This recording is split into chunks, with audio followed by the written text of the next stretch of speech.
오늘 우리에게 허락하신 말씀은 요한계시록 16장 12절에서 21절 말씀인데요. 저희는 12절에서 16절까지 읽겠습니다. 16장 12절에서 16절입니다. 또 여섯째 천사가 그 대접을 큰 강 유브라데에 쏟음에 강물이 말라서 동방에서 오는 왕들의 길이 예비되었더라. 또 내가 봄에 개구리 같은 새 더러운 영이 용의 입과 짐승의 입과 거짓 선지자의 입에서 나오니 그들은 귀신의 영이라 이적을 행하여 온 천하 왕들에게 가서 하나님 곧 전능하신 이의 큰 날에 있을 전쟁을 위하여 그들을 모으더라. 보라, 내가 도둑같이 오리니 누구든지 깨어 자기 옷을 지켜 벌거벗고 다니지 아니하며 자기의 부끄러움을 보이지 아니하는 자는 복이 있도다. 함께 읽겠습니다. 새 영이 히브리어로 아마겟돈이라 하는 곳으로 왕들을 모으더라. 아멘. 기도 제목이 있습니다. 저희 교회에 고3 수험생들이 있는데요. 입시를 위해서 오래전부터 준비하며 중요한 시험들을 계속 치르고 있습니다. 1-1목장 이주호 손미정 지사님 딸인 우리 지은이가 입시에 큰 영향을 주는 중요한 대회를 오늘 나간다고 합니다. 위에서 기도해 주시고요. 그 밖에 우리 다양한 입시를 준비하는 우리 고3 학생들이 있습니다. 무더운 여름에 지치지 않고 좋은 컨디션으로 입시를 준비할 수 있게 기도 부탁드립니다. 오늘날 시대적 흐름을 보면 심판이라는 주제를 본능적으로 피하는 경향이 뚜렷합니다. 교회조차도 심판에 대해 말하는 것을 참 조심스럽게 여기죠.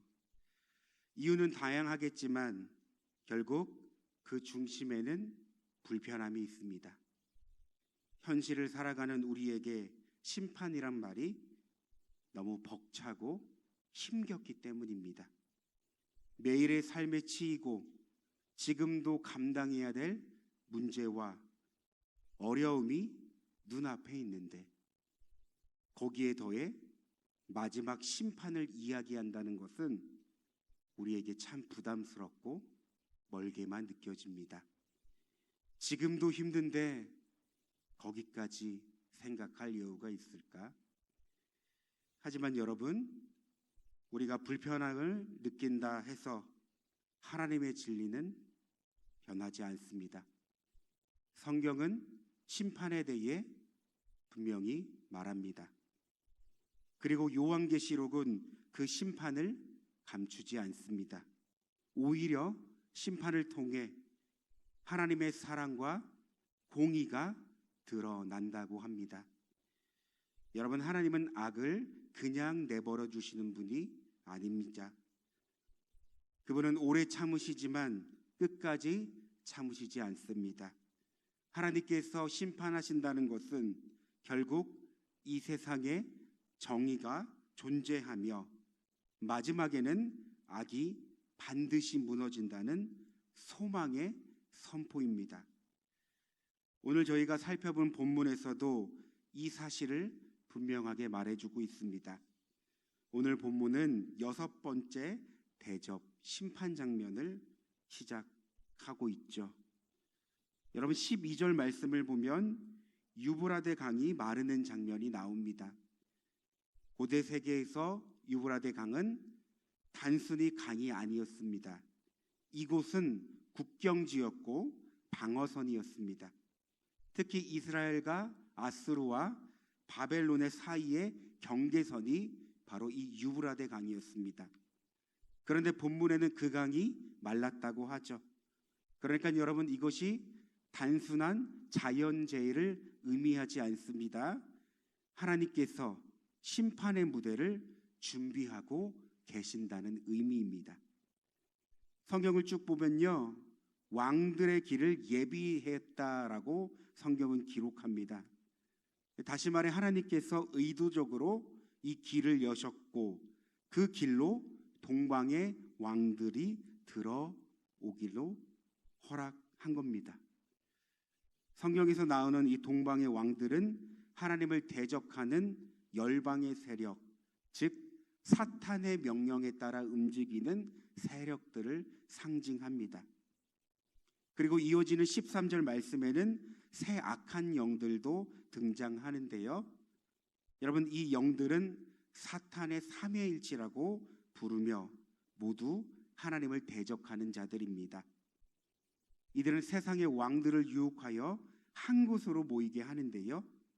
바로 그곳이 아마겟돈입니다. 여러분, 아마겟돈은 히브리어로 무깃도 언덕이라고 말합니다. 무깃도는 성경에서 자주 등장하는 곳인데요. 이곳은 이스라엘 역사상 가장 치열했던 정쟁들이 벌어졌던 자리, 당시 무역의 교충지로 치열한 정쟁들이 벌어졌던 자리입니다. 그렇기 때문에 여러 왕들이 아마겟돈으로 모이고 그 자리에 영적인 정쟁터가 허락되었다는 것은 하나님과 악의 마지막 충돌이 벌어지는 영적 상징을 의미하고 있습니다. 바로 아마겟돈이라는 자리죠. 그래서 오늘 우리가 성경을 보면요, 정말 성경은 우리에게 중요한 영적 통찰을 가져다 주는데요. 우리 성경을 보겠습니다. 사탄과 그를 따르는 악의 세력은 일시적으로 연합하고 세상을 장악하는 것처럼 보입니다. 특별히 14절 말씀을 보면 그들이 주도권을 가지고 있는 것처럼 느껴지는데요. 마치 세상의 흐름을 자기 뜻대로 움직이는 것처럼 보입니다. 하지만 여러분, 저희가 오늘 본문을 통해서 꼭 짚어야 할 핵심 내용이 있습니다. 바로 하나님께서 이 모든 상황과 이 모든 전제를 오래전부터 계획하셨던 심판의 무대로 삼으셨다는 겁니다. 요엘 3장 11절 말씀을 읽겠습니다. 사면의 민족들아, 너희는 속히 와서 모일지어다. 여호와여, 주의 용사들로 그리고 내려오게 하옵소서. 민족들은 일어나서 여호사박 골짜기로 올라올지어다. 내가 거기서 앉아서 사면의 민족들을 다 심판하리로다. 여러분, 이 말씀은 오늘 본문과 긴밀하게 연결되어 있습니다. 정리하자면 하나님께서 사면의 민족들을 모으시고 그곳에서 심판하신다는 말씀입니다. 여러분, 오늘 우리가 살아가는 시대를 우리는 꼭 돌아봐야 합니다. 겉은 악한 영들이 세상을 장악하는 것 같습니다. 거짓과 폭력과 유혹과 선동이 세상과 더불어 교회와 성도들마저 흔드는 것 같습니다. 그러나 우리는 눈으로 보는 현상에만 머무르면 안 됩니다. 우리에게 필요한 것은 영적인 시야, 곧 이 모든 만물을 다스리고 계시는 하나님의 주권과 이 다스림을 볼 수 있는 영안이 열려야 한다는 것입니다. 세상은 어두워 보일지 몰라도 그 모든 흐름 위에 계시는 하나님을 볼 수 있어야 한다는 것입니다. 우리는 지금 영적 아마겟돈의 흐름 속에 살아가고 있습니다. 치열한 영적 전쟁을 펼치며 우리는 종말의 때를 마주한다는 것입니다. 여러분, 그 전쟁은 이미 시작되었고 점점 격해지고 있습니다.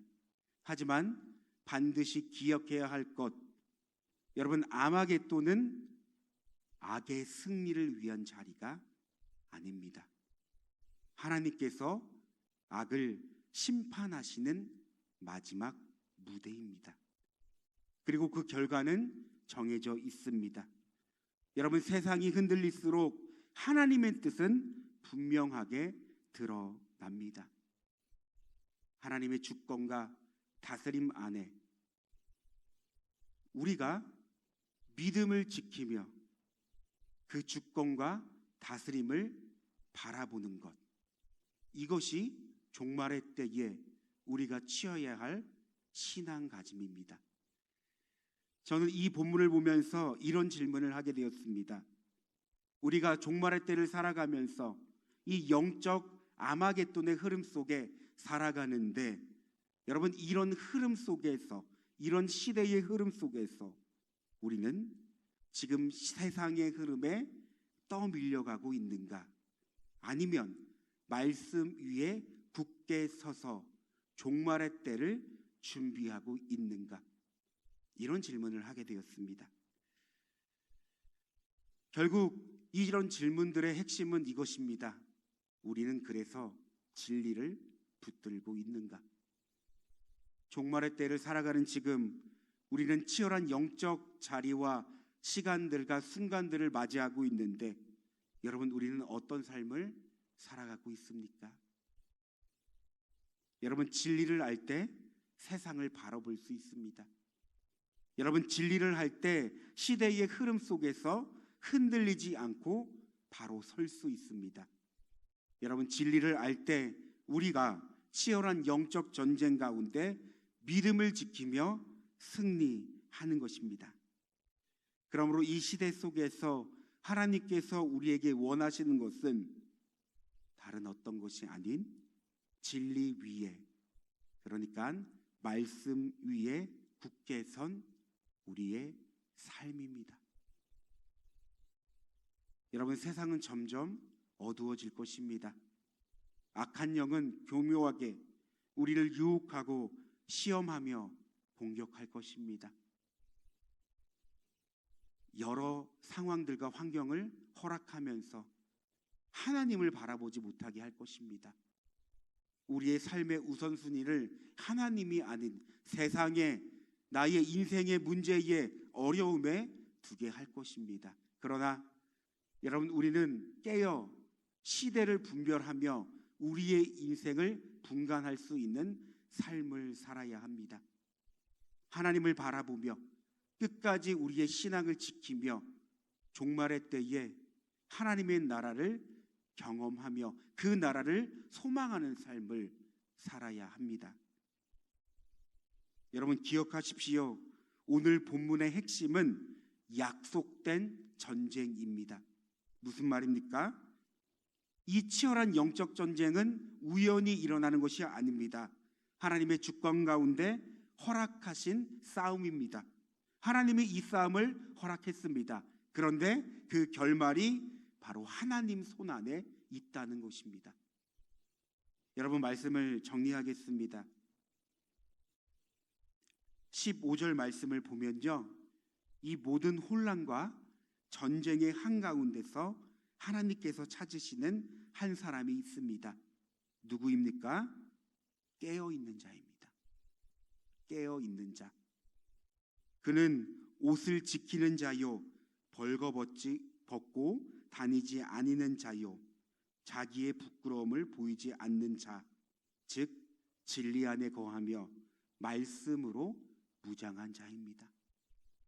여러분, 우리 깨어 있어야 합니다. 말씀과 기도를 더 붙들고 그 안에서 하나님의 뜻을 생각하면서 늘 깨어 있는 삶을 살아야 합니다. 우리는 시대가 흔들리면 흔들릴수록 하나님 앞에 더 무릎 꿇고 하나님의 말씀을 붙잡아야 합니다. 우리의 삶이 더 치열해질수록, 문제와 어려움을 만날수록 여러분, 말씀 앞으로 나아가야 합니다. 그러므로 이 시간 이렇게 여러분에게 권면드리고 싶습니다. 여러분, 우리는 말씀을 듣는 사람이 아니라 말씀의 실제된 삶을 살아가야 합니다. 말씀을 머리로만 담는 사람이 아니라 삶으로 담아내는 사람이 되어야 합니다. 여러분, 어떤 순간에도 진리를 꼭 붙잡으십시오. 하나님의 말씀을 놓지 마십시오. 하나님께서 말씀 가운데 우리를 향한 하나님의 뜻을 밝혀주시고 소망을 바라보게 하십니다. 우리 함께 기도하겠는데요. 두 가지 기도 제목이 있습니다, 여러분. 우리의 삶이 참 치열하고 문제와 어려움이 많지만 여러분, 오늘 말씀을 생각하면서 우리는 더 넓은 영적 시야를 가지고 이런 기도를 했으면 좋겠습니다. 하나님, 우리가 이 시대를 살아갈 때 진리 안에서 깨어있게 하옵소서. 하나님의 주권과 승리를 확신하며 믿음의 삶을 살아가게 하옵소서. 이 시간 주님의 이름을 한번 부르고 다 함께 기도하겠습니다. 주여, 사랑과 은혜가 충만하신 하나님, 오늘 요한계시록 16장 본문을 보면서 하나님, 이제 마지막 때가 허락되었고 그 가운데 하나님께서 이 악한 영들과 이 악한 세력들을 불러 모으는 장면을 우리가 보게 되었습니다. 하나님, 이 본문을 보면서 세상의 악한 영들과 세상의 악한 세력이 이 세상을 장악하고 마치 주도권을 가지고 있는 것 같지만 하나님, 이 모든 것은 하나님의 다스림과 주권 안에 허락된 것이며 결국 하나님은 이 때를 통하여서 마지막 심판을 내리신다는 그 말씀을 하나님, 우리가 보게 됩니다.